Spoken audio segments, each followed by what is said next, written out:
tout juste 19h30 heure d'Alger. Vous regardez le 24 News. Merci de nous rejoindre pour cette nouvelle édition 100% africaine. Tout de suite les titres. Ahmed Attaf tient des rencontres bilatérales avec plusieurs de ses homologues africains européens en marge des travaux de l'Assemblée générale des Nations unies. Les détails dans ce journal. Le président sud-africain Cyril Ramaphosa réaffirme le droit du peuple sahraoui à l'autodétermination, le soutien sud-africain au peuple sahraoui à l'autodétermination de nouveau exprimé à l'ONU. Et au Soudan, la région du Darfour fait face à une nouvelle escalade dangereuse où une attaque a fait 15 morts au moment où la dengue fait rage dans le pays au milieu d'infrastructures vulnérables.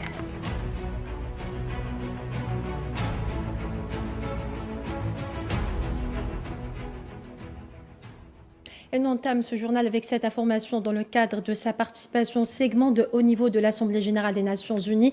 Le ministre d'État, ministre des Affaires étrangères de la Communauté nationale étrangère et des Affaires africaines, Ahmed Attaf, a tenu aujourd'hui à New York des entretiens bilatéraux avec les ministres des Affaires étrangères de plusieurs pays frères et amis, en l'occurrence le ministre des Affaires étrangères de la coopération et des Mauritaniens de l'extérieur de la République islamique de Mauritanie, Mohamed Salam Ould Marzoug. Ahmed Attaf s'est également entretenu avec le ministre libyen chargé de la gestion du ministère des Affaires étrangères et de la coopération internationale de l'État de Libye, Tahar El-Bour, et le ministre des Affaires étrangères et de la coopération internationale de la République du Soudan du Sud, Mandaï Semaï Koumba. Les entretiens en question se sont concentrés sur un ensemble de dossiers d'intérêt bilatéral commun sur lesquels nous reviendrons en détail lors de nos prochaines éditions. Et toujours dans le cadre de sa participation aux travaux du segment de haut niveau de l'Assemblée générale des Nations unies, le ministre d'État, ministre des Affaires étrangères de la Communauté nationale à l'étranger et des Affaires africaines, Ahmed Attaf, a tenu mercredi à New York des rencontres bilatérales avec les ministres des Affaires étrangères de plusieurs pays européens amis. Le ministre d'État a rencontré la vice-première ministre, ministre des Affaires étrangères européenne de la République de Slovénie, Tanja Fajon, le ministre des Affaires étrangères de l'Union européenne et de la coopération du Royaume d'Espagne, José Manuel Alvarez, et le ministre des Affaires étrangères du Royaume des Pays-Bas, David Van Wel. La rencontre entre Attaf et son homologue slovène a permis d'exprimer les moyens de concrétiser les résultats de la visite d'État effectuée par le président algérien Abdelmadjid Tebboune en mai dernier en Slovénie, notamment dans le cadre des préparatifs en cours pour la tenue de la première session de la commission intergouvernementale mixte. Et sur le plan multilatéral, les deux parties ont souligné la nécessité de poursuivre la coordination bilatérale durant leur mandat actuel au Conseil de sécurité des Nations Unies, notamment dans le cadre du groupe des membres élus E10. Les entretiens du ministre d'État avec le ministre espagnol des Affaires étrangères ont permis de passer en revue les progrès réalisés dans le renforcement du partenariat entre les deux pays, tant sur les domaines économiques que dans d'autres domaines prioritaires pour les deux parties. Par ailleurs, Attaf a évoqué avec son homologue néerlandais l'état des relations bilatérales et les perspectives de leur promotion et examiné de nombreuses questions régionales d'intérêt commun.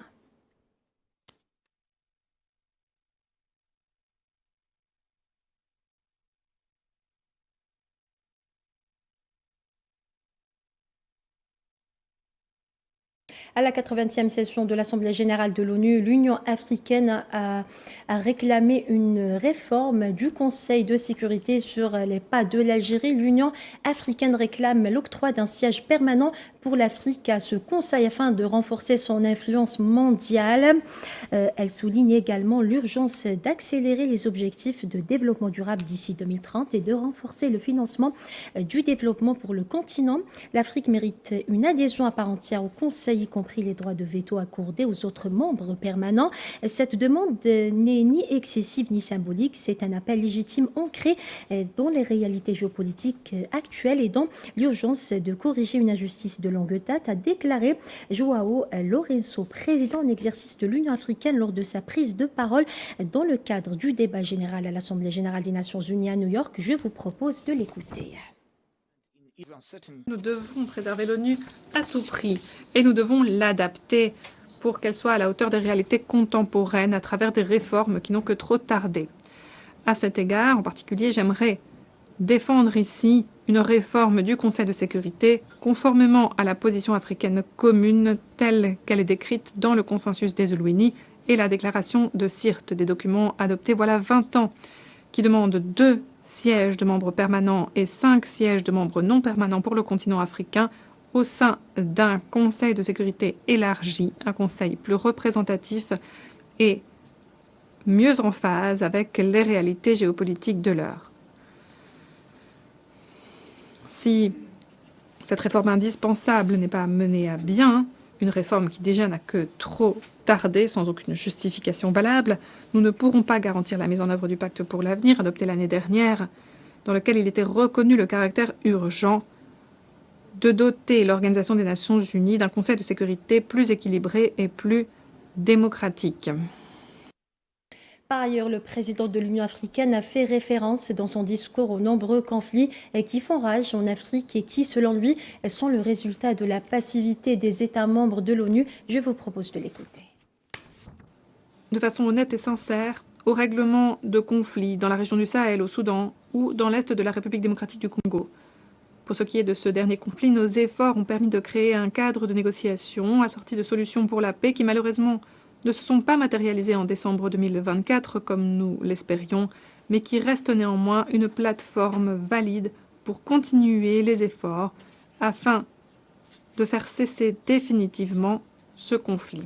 Madame la Présidente, Excellence, ce conflit et bien d'autres encore auxquels on peut penser sont dans une grande mesure le résultat de la passivité des États membres des Nations Unies, qui souvent se sont montrés inefficaces face aux invasions de territoires de pays tiers et aux ingérences dans les affaires étrangères de pays étrangers ces dernières années.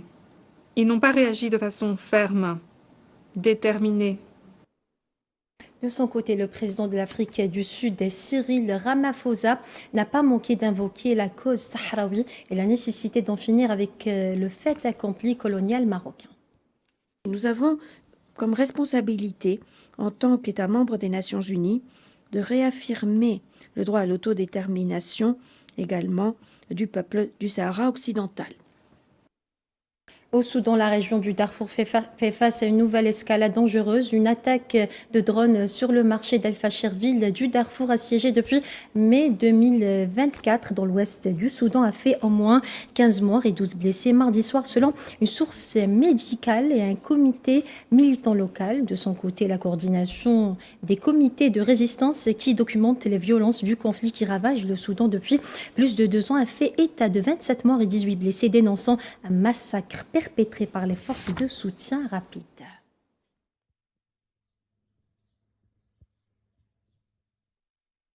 Toujours au Soudan, des dizaines de milliers de Soudanais ont été victimes de la dengue et d'autres maladies alors que les pluies saisonnières mettent à rude épreuve les infrastructures et les hôpitaux dévastés par le conflit. Au moment où des millions de personnes déplacées par les combats retournent chez elles, au Soudan, la propagation inhabituelle élevée de maladies comme la dengue met en évidence les coûts cachés de près de 30 mois de conflit. Plus de 2000 cas de dengue ont été enregistrés à l'échelle nationale durant la dernière semaine, principalement à Khartoum, selon le ministère de la Santé.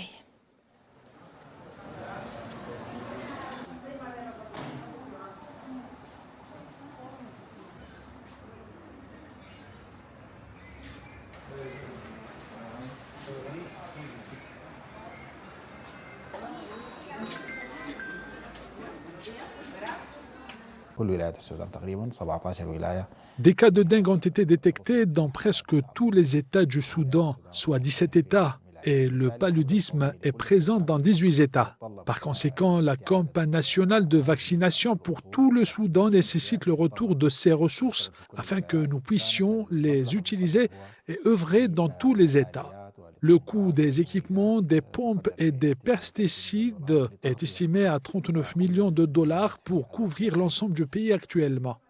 L'aide internationale a considérablement diminué. Grâce au suivi du soutien des organisations et des agences des Nations Unies, le plan de réponse élaboré avec les organisations pour cette année est financé à 26% selon les dernières réunions. Cela signifie que seulement un quart des fonds nécessaires pour couvrir les épidémies et les besoins sanitaires pendant cette période est assuré. Nous considérons qu'il s'agit d'une pénurie majeure. Et au Tchad, le mouvement Nida al Watan a signé un accord de paix avec le gouvernement mardi 23 septembre grâce à une médiation menée par le médiateur de la République. La cérémonie tenue en présence du chef d'état-major général des armées et du délégué général du gouvernement auprès de la province du Tibesti marque une étape décisive vers la stabilité dans la région.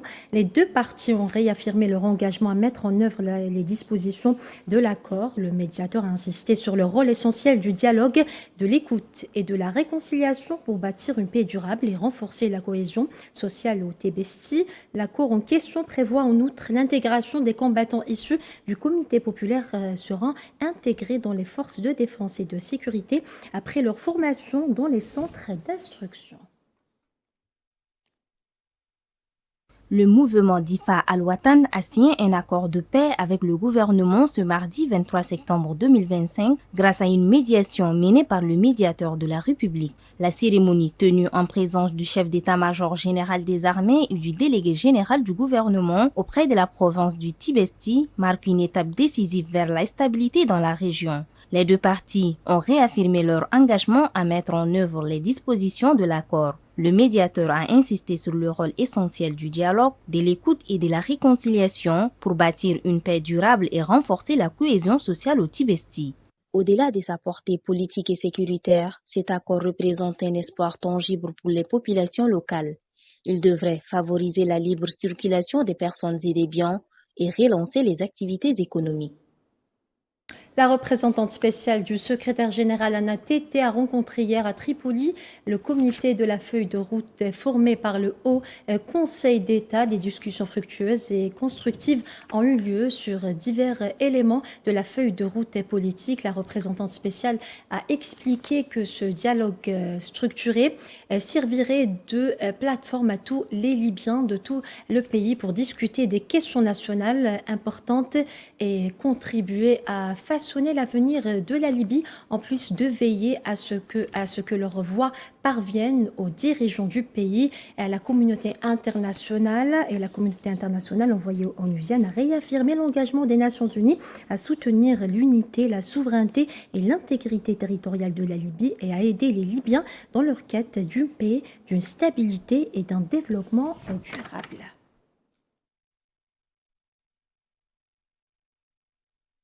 Et au Nigeria, des centaines de femmes ont manifesté à Abuja pour réclamer l'adoption d'un projet de loi visant à instaurer des sièges parlementaires réservés aux femmes. Cette initiative vise à remédier à la sous-représentation féminine au Nigeria qui compte l'un des plus faibles nombres de femmes parlementaires au monde.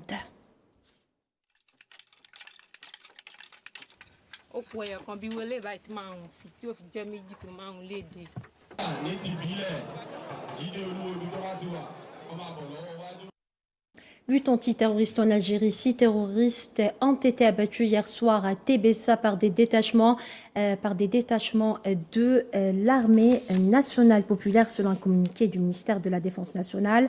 L'opération a aussi permis de récupérer ces pistolets mitrailleurs de type Kalachnikov ainsi qu'une quantité importante de munitions et d'autres effets au niveau de la zone de Tlijen, secteur militaire de Tébessa en 5e région militaire. À cet effet, le général d'armée Saïd Chengriha, ministre délégué auprès du ministre de la Défense nationale, chef d'état-major de l'armée nationale populaire, s'est rendu dans la zone de l'opération où il a inspecté les unités militaires ayant participé à cette opération de qualité. Le général de corps d'armée s'est adressé aux militaires qui, note-t-il, ont fait preuve de courage et de bravoure, saluant cet acte héroïque et leur transmettant les salutations et les félicitations du président algérien Abdelmajid Tebboune, commandant suprême des forces armées, ministre de la Défense nationale, précise le communiqué du ministère de la Défense nationale.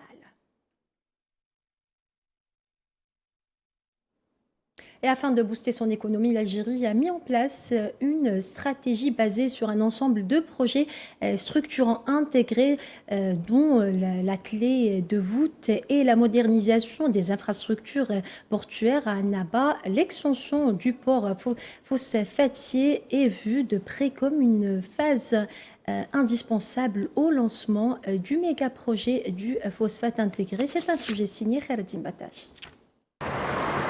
Conformément à son ambition de devenir un hub économique et commercial en Afrique et en Méditerranée, l'Algérie mise sur la modernisation et le renforcement de ses infrastructures portuaires, devenues des leviers incontournables du commerce international régional. La ville de Annaba, près de la frontière tunisienne, abrite l'un des ports les plus dynamiques de la région, compte tenu de sa particularité.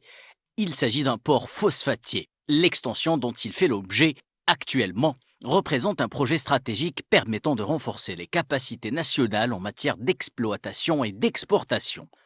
Le projet d'extension, dont les travaux ont été confiés à un consortium d'entreprises algéro-chinois, comprend la réalisation d'une plateforme de base, l'allongement de la digue principale de 1400 mètres, la construction d'un quai minéralier de 1600 mètres de long et d'un tirant d'eau de 16 mètres, ainsi que l'aménagement des zones adjacentes sur une superficie de 82 hectares et le creusement du bassin à la profondeur requise avec évacuation des matériaux non utilisables. L'aspect stratégique de ce port réside dans son articulation sur un autre méga-projet et pas des moindres. Le complexe de transformation et de production de fertilisants azotés et phosphatés dans la région de Tébessa, un gisement estimé à 1,4 milliard de tonnes de matières premières, une production de 841 millions de tonnes à raison de 10,5 millions de tonnes par an.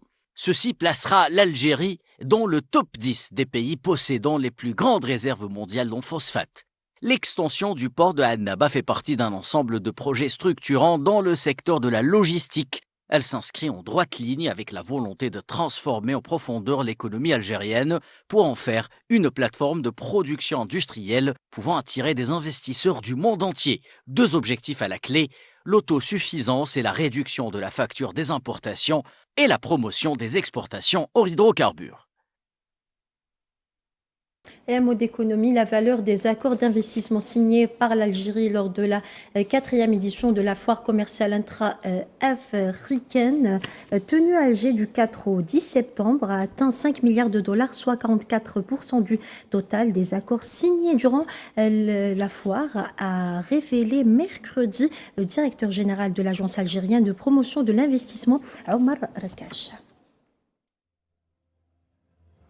Round of applause again for SBA Condor and Condor Libya as they signed this deal.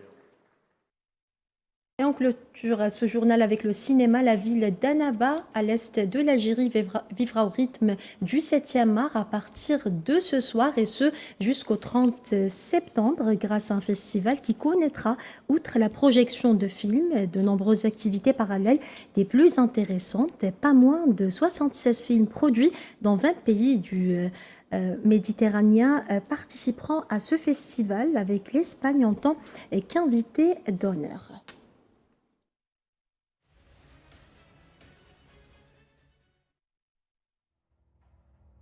Et voilà, c'est ainsi que s'achève cette édition africaine. Merci à vous de votre fidélité. Excellente suite des programmes sur Al 24 News. À demain.